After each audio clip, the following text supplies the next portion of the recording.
గత 10 రోజుల క్రితం 18వ తారీఖు నాడు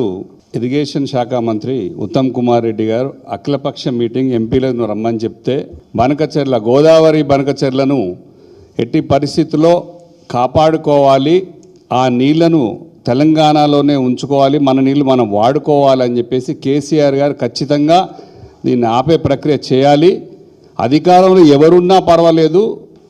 మనం కేవలం నీళ్ళ కోసమే ఉద్యమం స్టార్ట్ చేసి టీఆర్ఎస్ పార్టీ పెట్టిందే నీళ్ళ ఉద్యమం కోసం. నీళ్ళ కరువు ప్రాంతం మన నీళ్ళ కోసం చూసినాం కాబట్టి నీళ్లు నిధులు నియామకాల మీద కోసమే పోరాటం చేసి పెట్టినటువంటి పార్టీ టీఆర్ఎస్ పార్టీ. 14 ఏళ్ళ సుదీర్ఘ పోరాటం తర్వాత తెలంగాణను సాధించుకొని బంగారు తెలంగాణగా మార్చుకొని మొత్తం గోదావరి నీళ్ళు ఇందాక కమలాకర్ గారు బావగారు చెప్పినట్టు కానీ అన్న సంజయ్ గారు చెప్పినట్టు కానీ గోదావరి నీళ్లు మొత్తం కంప్లీట్గా సముద్రం పాలవుతుంటే